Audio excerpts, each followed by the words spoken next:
Hello, my friends. Let's get started. This is a new chapter. It's chapter 6.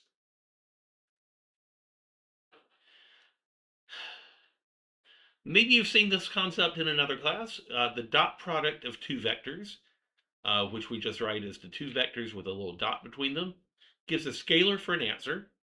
And we can use this scalar to find the angle between A and B. The way that we find the dot products, and we'll do an example on the next slide, is that we multiply matching components and then we add the results. So as examples, I want to find the dot product of the vector 3, 2, which is right here, and negative 4, 1, which is over here. That dot product is obtained by taking the 3 and the negative 4 and multiplying them together, and then by taking the 2 and the 1 and multiplying them together. That gives us negative 12 and 2, and then we add those results and get a total of negative 10. So what does this negative 10 mean? Negative 10 what? Well, first of all, if the dot product of two vectors is positive, the vectors form an acute angle. And if the dot product is negative, the vectors form an obtuse angle.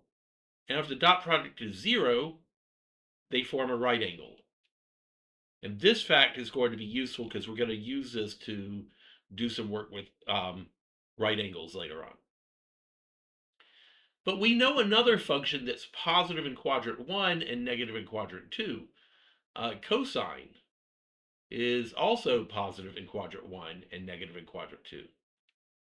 And it turns out there's a relationship between dot product and cosine. The dot product and the cosine of an angle are measuring the same thing but in different units. The units of cosine,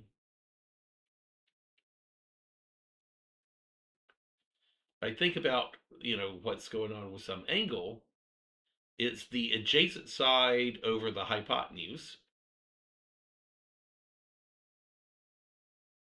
And if I measured this in meters and this in meters, then my units are meters over meters, which cancels out, and therefore this is unitless. Cosine has no units, but the dot product of two vectors, I'm multiplying the x coordinates, and they're in meters, and so I get meters squared. Then I multiply the y coordinates, and they're in meters squared. And then I multiply the z coordinates if I have z coordinates, and they're in meters squared. And when I add them all up together, I get something that's in units of area. Maybe not meters squared, could be feet squared or inches squared, whatever my vector is made up in, it's a unit of area. But if we cancel the meters squared by dividing the magnitude of r and the magnitude of s, that's what those double absolute value signs stand for, then we get exactly the same value. The cosine and the dot product are the same once we correct for the units by canceling the meters of r and the meters of s. So dot product and cosine are the same thing, different units, but the signs are the same regardless of the units. So positive is positive, negative is negative, and 0 is 0. All right, so let's look at this next slide. There's a lot going on here, but we want to find the angle between these two three-dimensional vectors. 3, 2, 0, my axes are kind of wonky here, and 1, 4, and then we come out 1 in the z direction. If we want to know what that angle is, we could take their dot product. The dot product is 11. That's 3 times 1 is 3, 2 times 4 is 8, 0 times 1 is 0. The 11 is in square meters, so we then cancel out the meters of the first vector. So that's the square root of 3 squared plus 2 squared plus 0 squared is square root of 13. and then do the same thing for the second vector, 1 squared plus 4 squared plus 1 squared. When I divide all that out, this is the cosine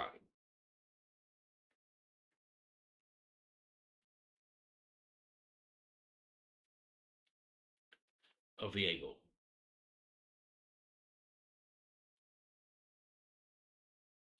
And so if I want to find what the angle is, I take the inverse cosine of my answer.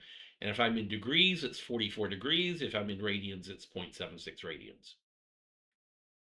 And so we can calculate the area um, using dot products.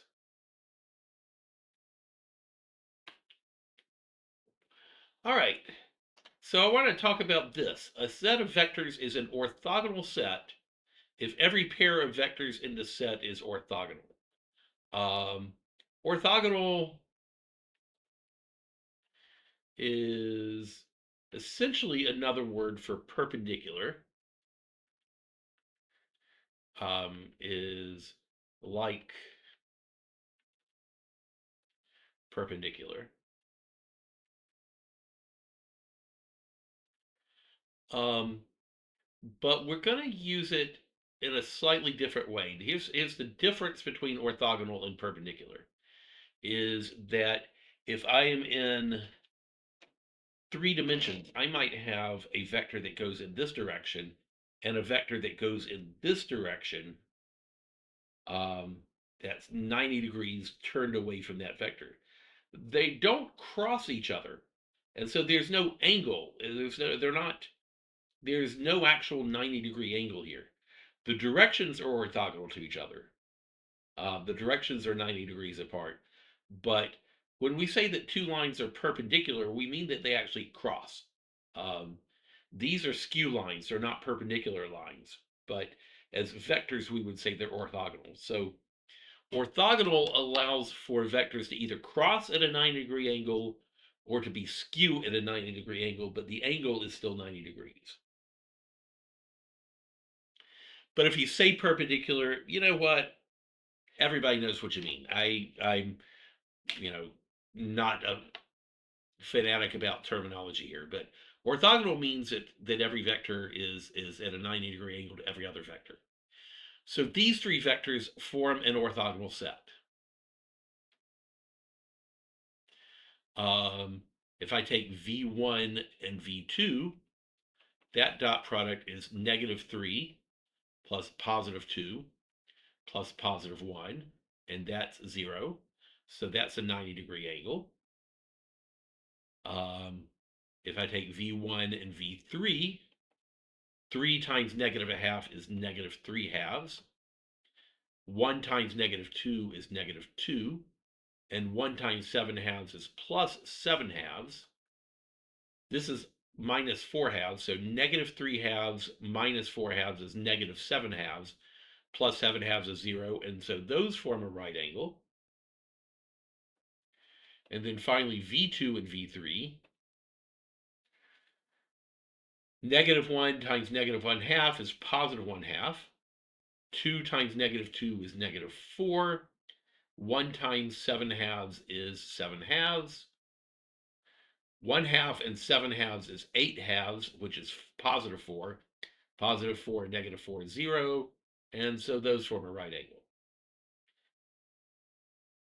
And so if I graph these, they would look like our standard axes, but maybe pointing in different directions, pointing at, like, rotated around a little bit. And these vectors might have different lengths. So, one might be a longer vector than the other. But the point is that these three vectors form axes that are at 90 degrees to each other.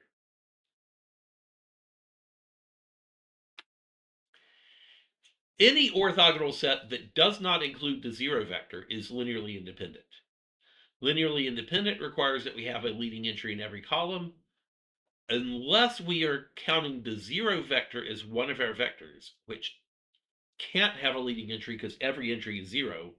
As long as that doesn't happen, any orthogonal set that doesn't include 0 is automatically linearly independent. And that means any orthogonal set is a basis either for all of Rn, whatever n is, or some subspace of Rn,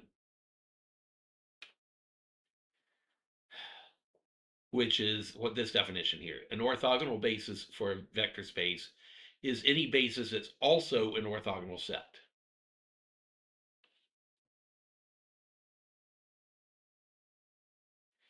And if we have an orthogonal basis, and this is one of the important things about this chapter, is that we can do a calculation that we've had to do before with row reduction using dot products instead.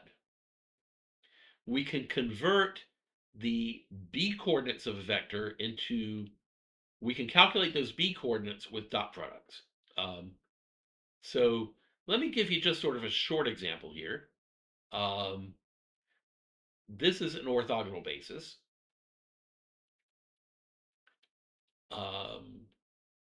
Let's see, 3 and -1 and +2 on the top and 6 on the bottom. There you go. Those dot product is 6 and -6 is 0. And so that's an orthogonal basis. So if I have the standard vector, say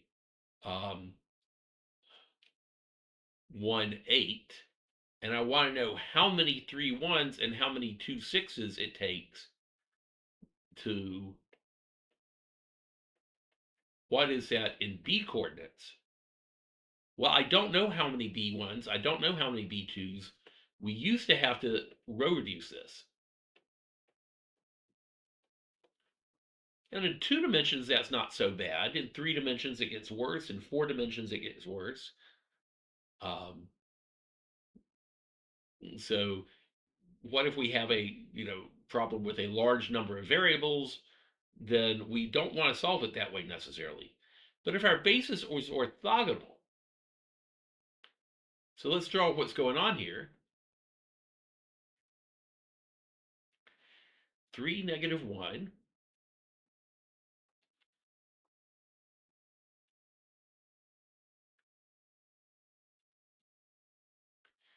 This vector here.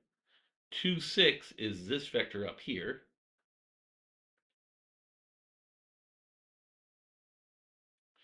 And they form a right angle to each other.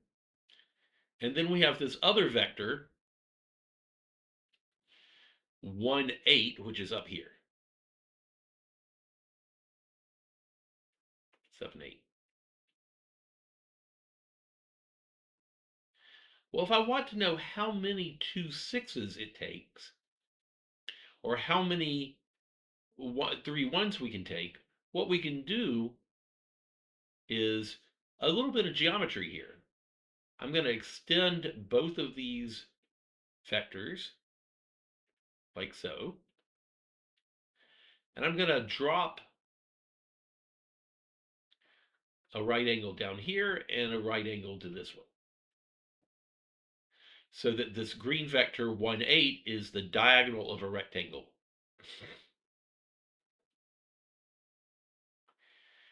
And let's just call this amount, let's call it C.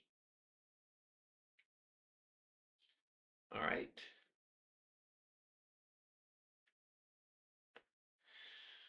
Oh, okay. So if I take the dot product of my vector 1, 8, that's V in this problem, with the first basis vector, which is this one here, that dot product is going to give me this angle, the cosine of that angle, times the magnitude of V times the magnitude of U1. Because, again, this is in square meters and cosine is unitless. But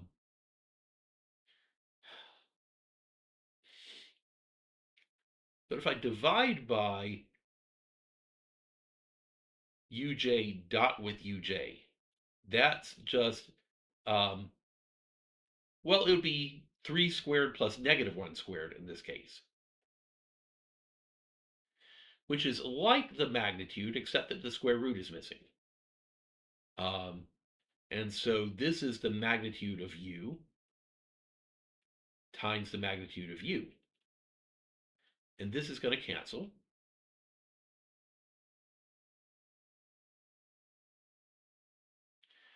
All right. But the cosine is the adjacent side, which is c, over the hypotenuse. And the hypotenuse is 1/8, which is v.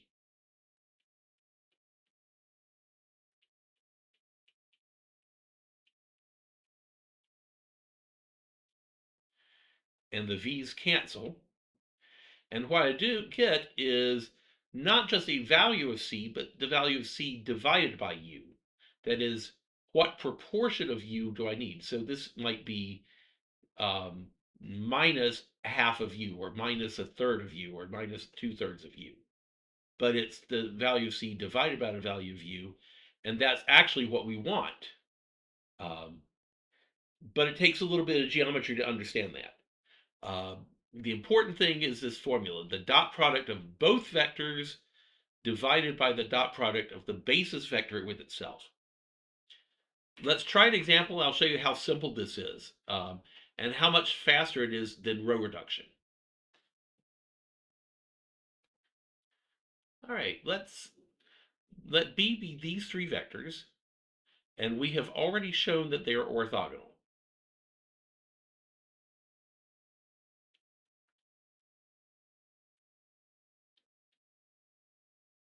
And what I want to do is I want to find a combination of these three vectors that adds up to 6, 1, and -8.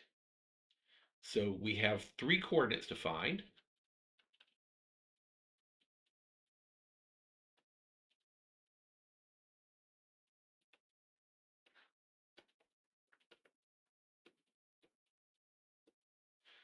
So the first coordinate is going to be v dot v1, v dot with the basis vector, over the basis vector dot with itself. So when we dot product these two vectors, that gives us 18 plus 1 is 19. 19 minus 8 is 11. But when we dot v1 with itself, we get 9 plus 1 plus 1. 9 plus 1 plus 1 is also 11. And so our first coordinate is 1. So now we're going to take v1, v dot v2 over v2 dot with v2. So that's this vector with this vector. That's going to give us -6 plus 2 is -4. -4 minus 8 is -12.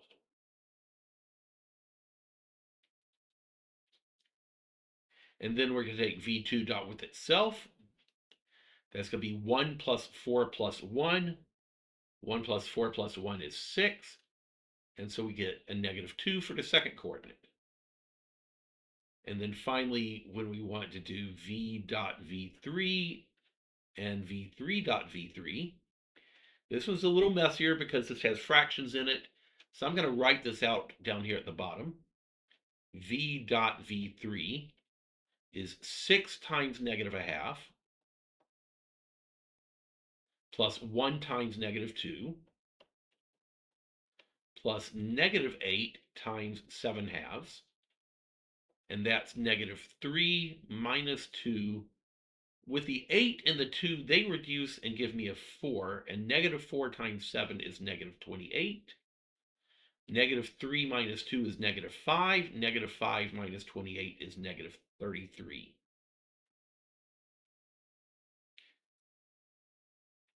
Now we're going to have to do v3 dot with itself. So 1/2 times 1/2 is 1/4. 2 times 2 is 4. But I'm going to write that as 16/4 because I need a common denominator. And 7/2 times 7/2 is 49/4. Well, 1 and 49 is 50, and 50 plus 16 is 66. And 66 over 4 reduces to 33 over 2. When we divide fractions, we invert and multiply. So this is negative 33 times 2 over 33, and the 33's cancel, and we're left with negative 2.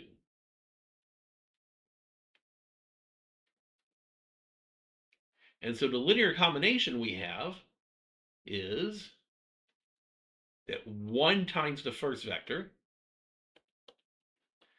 minus 2 times the second vector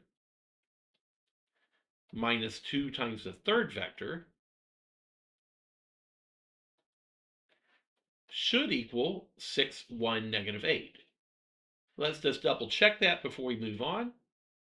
3 plus 2, because this is minus times minus, is 5. Negative times negative is also positive, but 2 times 1/2 is 1. 5 plus 1 is 6. In the middle row, we have 1 minus 4 is negative 3, plus 4 is 1.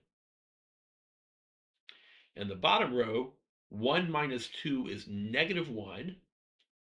2 times 7 halves, the 2's cancel, and this is negative 7. Negative 1 and negative 7 gives me negative 8. And so that checks. And so we can use dot products instead of row reduction, but we have to have an orthogonal set for this to work. Okay? All right.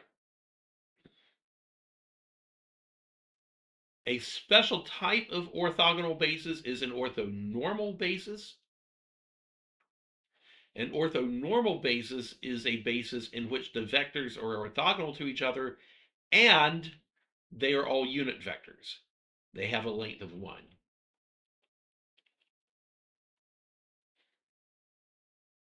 So that's just a special case of an orthogonal basis. It's an orthogonal basis made out of unit vectors. So as an example, these two vectors are an orthonormal basis. Their dot product, b1 dot b2, 1 over root 3 times 1 over root 6 is 1 over root 18, minus 2 over root 18, plus 1 over root 18, and that adds up to 0. So the vectors are orthogonal to each other. The magnitude of b1 is the square root of 1 over root 3 squared is just 1/3. Negative 1 over root 3 squared is 1/3. And 1 over root 3 is 1. And so that's a unit vector. And the magnitude of b2 is the square root of 1/6 plus, when I square this, I get 4 on top and 6 on the bottom. And then this is 1 over 6. And that's the square root of 6 over 6, which is 1. And so these are unit vectors, and they're orthogonal to each other. So that's an orthonormal basis.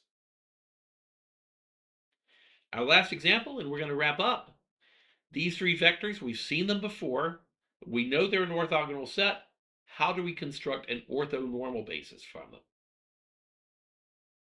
Well, we have already seen that the magnitude of this vector is the square root of 3 squared plus 1 squared plus 1 squared is the square root of 11.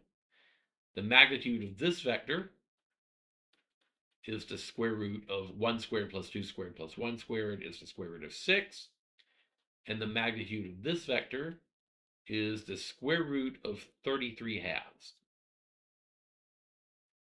And so to turn them into unit vectors, we have to scale them by their magnitudes so that magnitudes are 1. And so our orthonormal basis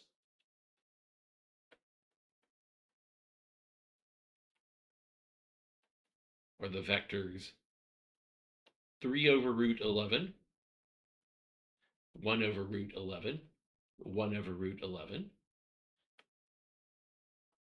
negative 1 over root 6, 2 over root 6, 1 over root 6.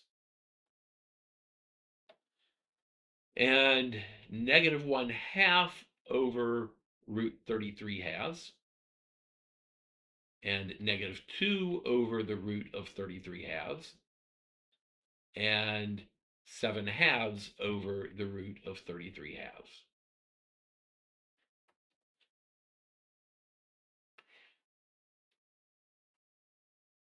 You may ask, do we have to rationalize these so that the square root is in the denominator? You may have had a teacher before that says, rationalize your answers.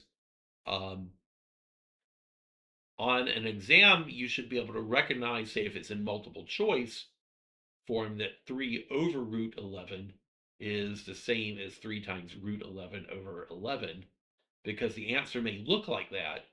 So you do need to know how to rationalize. But on a free response problem, if you leave your answer in this form without it being rationalized, that's fine. All right. All right.